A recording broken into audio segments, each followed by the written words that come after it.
Minasan, konnichiwa. Lanjut lagi bersama Kak Bias di mata kuliah pengantar jurnalistik pertemuan 10 video kedua. Oke, kita langsung masuk ke dalam materi untuk minggu ini, yaitu terkait jenis atau format berita. Oke, ada beberapa yang akan saya jelaskan di sini. Yang pertama itu adalah paket atau package. Lalu ada VO, VT atau OOV. Ini tergantung tergantung penyebutan dari masing-masing stasiun televisi, tapi intinya sih sama aja antara VO, VT dan OOV. Lalu juga ada SOT, ada SYNC atau SB, oke. Lalu kira-kira 3 itu yang akan saya jelaskan dulu ke kalian, karena kalau untuk detail dari keseluruh jenis berita itu nanti akan kalian pelajari di mata kuliah pengantar produksi berita televisi. Nah, itu nanti di mata kuliah itu baru kalian akan benar-benar pelajarin semuanya. Nah, kali ini karena mata kuliah ini hanya pengantar, maka saya akan ajarkan kalian 3 jenis format berita utama. Nah, dari 3 itu yang mana ya yang akan menjadi project UAS kalian nanti? Mari kita lihat. Oke. Yang pasti sebelum kita masuk nih ke masing-masingnya, saya akan jelasin dulu ada beberapa istilah ya yang nanti juga akan kalian pelajari. Pertama itu ada yang namanya OOV, out of vision, atau VO, yaitu voice over. Nah, ini adalah ketika kok saya lupa siapa dia namanya, presenternya atau anchornya lah ya, kalau di dalam sebuah acara berita misalnya dia membacakan sendiri beritanya. Nah, itu namanya out of vision atau voice over. Oke. Terus ada lagi yang namanya SOT, yaitu sound on tape atau sound bite. Itu adalah potongan wawancara gitu ya. Itu yang harus kalian pahami dulu. Lalu ada yang namanya VO tadi udah ya, voice over. Ada lagi ya, VT, udah sih ya, itu aja lah yang sementara ini kalian pahami. Nanti kalau ada yang saya lupa nanti nyusul deh ya. Oke, kita masuk ke dalam pemberitaan jenis format pemberitaan yang pertama, yaitu paket atau package. Oke, kenapa disebut paket atau package? Karena memang ini adalah format berita yang paling lengkap di dalam sebuah dalam satu berita televisi. Jadi misalnya kita memberitakan tentang satu hal dengan format paket, maka beritanya isinya lengkap. Sama kalau kalian makan di McD, pesan paket kan lengkap tuh, nasi, ayam, minum, ya kan lengkap. Nah, ini juga sama nih, kalau di dalam berita televisi, paket berarti lengkap. Di dalamnya ada lead, jadi leadnya itu dibacakan sama sama si presenternya. Kenapa sih lupa melulu Bias? Presenter atau anchornya. Oke, ada leadnya dibacakan. Jadi misalnya pemirsa hari ini Presiden Jokowi mendatangi kediaman mantan Presiden Indonesia, yaitu Susilo Bambang Yudhoyono. Mereka berdua mengadakan pertemuan ini dalam rangka bla bla bla bla bla, misalnya seperti itu. Oke. Kemudian setelah udah ada leadnya, terus misalnya bisa ada sound on tape-nya atau sound bite. Ada narasinya dulu atau ada voice over-nya. Di situ ketika masuk ada berita gitu ya, masuk gambarnya pemberitaan, misalnya tadi tentang Jokowi, maka ada gambar ini, misalnya Jokowi keluar dari mobilnya mau masuk ke rumahnya SBY, misalnya seperti itu. Kemudian yang membacakan narasinya itu adalah reporter yang bertugas di lapangan. Jadi bukan si presenternya, bukan si anchornya, tapi reporternya. Oke. Kemudian misalnya ada sound on tape atau sound bite, yaitu potongan wawancara. Di wawancara nih, yuk kita wawancara Pak Jokowinya misalnya. Apa sih alasan Bapak datang ke rumahnya Pak SBY hari ini? Terus dia ada tuh potongan wawancara. Oh ya, kedatangan hari ini saya akan membicarakan mengenai bla bla bla bla bla bla gitu. Terus selain Pak Jokowi diwawancara juga nih Pak SBY-nya. Oke, Pak SBY gimana hasil pembicaraannya? Misalnya, oh ya tadi kami banyak membahas mengenai AIUEO misalnya kayak gitu ya. Nah setelah itu nanti ada misalnya voice overnya lagi dari, atau ada narasinya lagi dari si reporternya lagi, lalu ditutup lagi dengan sound on tape lagi misalnya, dan terakhir bahkan kadang-kadang ada yang namanya stand up-nya, misalnya ada stand up-nya dan nggak, jadi ada reporternya tuh berdiri misalnya, ya saat ini pemirsa saya berdiri di depan kediaman SBY, baru saja Presiden Jokowi meninggalkan kediaman SBY misalnya, tangan saya nggak kelihatan nih padahal ceritanya lagi megang mic gitu.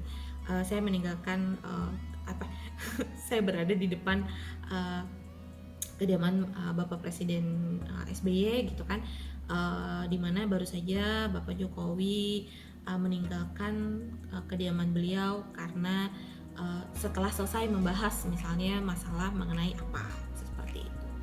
Jadi itu ada penutupnya juga kadang-kadang seperti itu. Oke.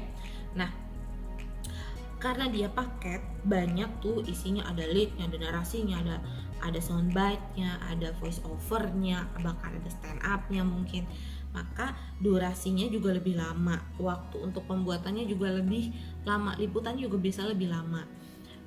Durasinya itu bisa 1-3 menit untuk beritanya, tapi standarnya sih kebanyakan rata-rata beritanya itu hanya 2,5 menit saja. Oke. Nah, dalam berita paket atau format berita paket ini, prinsip utamanya adalah satu kesatuan. Jadi satu kesatuan yang terpisah. Maksudnya gimana Kak Bias? Jadi itu tadi sebenarnya kan ada leadnya sendiri, ada narasinya, ada soundbite-nya, atau ada SOT-nya, ada VO-nya. Nah, tapi walaupun dia terpisah-pisah, kemudian kita satukan menjadi satu paket gitu. Oke. Nah ini biasanya berita paket itu akan diawali dulu dengan lead, ada 2-3 kalimat dibacakan oleh si presenternya. Kemudian masuklah visual, ditambah net shot. Kalau ada net shot itu natural sound on tape. Jadi misalnya kalau memberitakan tentang situasi di stasiun misalnya, terus ada suara kereta, ya udah biarkan saja suara itu masuk. Terus kemudian ada voice over, kayak ada narasi pertama. Setelah narasi pertama, berita tersebut diperkuat sama ada kutipan wawancara nih, atau ada sound on tape atau soundbite yang pertama. Kemudian masuk ada narasi keduanya atau ada voice over kedua, kemudian ada wawancara kedua, SOT kedua, terus ditutup dengan misalnya narasi penutup, atau bahkan ada stand up-nya, atau kalau nggak mau ada stand up ya cukup diakhiri dengan misalnya standard out cue atau SOC. Standard out cue itu cuma misalnya baik pemirsa, demikian saya Naurisa Biasini melaporkan dari depan kampus Universitas Pembangunan Jaya. Saya kembalikan ke studio, misalnya seperti itu. Itu adalah standar out cue-nya. Dan biasanya kalau di stasiun televisi itu mereka punya standar out cue masing-masing. Ya setiap reporter ya harus tahu lah ya standar out cue di stasiun televisi masing-masing itu seperti apa. Nah kalau kompres sendiri nanti saya akan jelaskan ya, kalau untuk berita kalian nanti akan saya jelaskan seperti apa standar out cue-nya. Oke, itu jenis berita yang pertama, yaitu berita paket. Yang kedua adalah VO atau voice over, atau VT yaitu video tape, atau OOV yaitu out of vision. Nah ini sebutannya kan beda-beda, singkatannya beda-beda, tapi sebenarnya sama. Yang kenapa bisa beda Kak Bias? Karena tergantung dari masing-masing stasiun televisi mereka nyebutnya apa. Oke. Nah kalau untuk yang VO ini, saya biasanya nyebutnya VO ya kan lebih gampang. Untuk voice over ini biasanya format beritanya itu pendek untuk berita-berita singkat, dan biasanya mungkin nilai beritanya itu atau visualnya tidak sebagus berita paket, tidak setinggi berita paket. Jadi ya udahlah ini beritanya tidak usah terlalu panjang, kita cukup pakai VO saja. Nah kalau VO itu biasanya akan dimulai dengan lead dulu seperti biasa, tapi leadnya juga nggak terlalu panjang, mungkin hanya 2 kalimat aja udah cukup. Setelah lead, masuk nih visualnya ditambah dengan narasi atau voice overnya itu. Narasi itu voice over ya. Nah, si voice overnya ini kalau dipaket itu kan yang bacain adalah reporternya. Tapi kalau di VO yang bacain adalah si presenternya itu sendiri. Gitu. Nah, biasanya gambarnya juga ya cuma potongan-potongan stock shot yang diambil dari lapangan. Oke, misalnya kita mau melaporkan tentang yaitu ya situasi dan kondisi di stasiun kereta Juramanggu misalnya. Terus kita ngomong di pemirsa salah satu stasiun yang berada di wilayah Tangerang Selatan yaitu Juramanggu misalnya saat ini sedang mengalami kendala, yaitu adanya kerusakan di salah satu bagian rel. Itu leadnya. Terus masuk visualnya, misalnya gambar kereta lewat di Juramanggu atau gambar orang-orang yang banyak nunggu nih karena keretanya nggak mau jalan. Terus baru ada narasinya atau voice overnya dibacakan langsung oleh saya sendiri sebagai presenternya, bukan oleh reporter. Terus jadi saya langsung bacain stasiun Juramanggu yang merupakan ini bla bla bla bla, misalnya terjadi kerusakan yang mengakibatkan ada 3.000 penumpang saat ini terlantar dan seterusnya. Nah, gambarnya itu benar-benar hanya gambar potongan-potongan gambar yang diambil sama reporter di lapangan. Misalnya ada potongan gambar kereta, potongan gambar orang lagi nunggu kereta, potongan penumpang yang berdesak-desakan, potongan masinis atau teknisi yang sedang membutuhkan jalur keretanya, misalnya seperti itu. Oke, tapi karena suaranya itu dipenuhi dengan voice over dari presenternya, maka natural soundnya itu biasanya tidak dieksplorasi secara maksimal. Jadi karena kalau misalnya si presenter yang ngomong terus ada suara juga gitu kan, itu yang ada nanti tabrakan, akhirnya tidak nyaman. Jadi makanya natural soundnya biasanya dihilangkan. Dan tidak ada SOC ya, tidak ada standar out cue, nggak ada tuh yang namanya ya saya bias melaporkan dari stasiun Juramanggu Tangerang Selatan, itu nggak ada, karena kan nggak ada reporter di lapangan ceritanya, yang melaporkan adalah presenternya langsung. Oke. Nah, berikutnya yang terakhir yang mau saya jelaskan ke kalian adalah SOT atau sound on tape, lalu atau biasa disebut juga dengan sync atau SBE, itu soundbite. Intinya sama, balik lagi tergantung sama stasiun televisi masing-masing. Nah, format berita ini kalau saya biasanya nyebutnya SOT ya, sound on tape sound on tape atau soundbite. Oke. Ini format beritanya lebih simpel lagi, jadi hanya berisi lead sama kutipan wawancara. Kayak format ini dipakai ketika misalnya ini wawancaranya bagus banget nih, yang kita butuhin memang wawancara dengan Mas Menteri Nadiem Makarim misalnya terkait kebijakan kuliah tatap muka atau sekolah tatap muka. Kita mau tampilin benar-benar apa yang dia sampaikan, yang lain-lainnya nggak penting, yang penting adalah si kutipan ini misalnya. Udah, makanya format beritanya ya udah cuma lead aja. Jadi si presenternya membacakan leadnya, pemirsa kebijakan mengenai pembelajaran tatap muka yang akan dimulai di bulan Agustus nanti telah dikeluarkan oleh Menteri Pendidikan dan Kebudayaan Nadiem Makarim. Berikut adalah pernyataan dari Bapak Menteri, misal seperti itu. Terus langsung masuk visualnya si Mas Menteri Nadiem Makarim lagi berbicara. Terus langsung udah tuh kutipannya, mau agak panjang juga nggak apa-apa, karena kalau kutipan di berita paket kan biasanya pendek-pendek tuh, biasanya cuma 20 detik, 15 detik bahkan.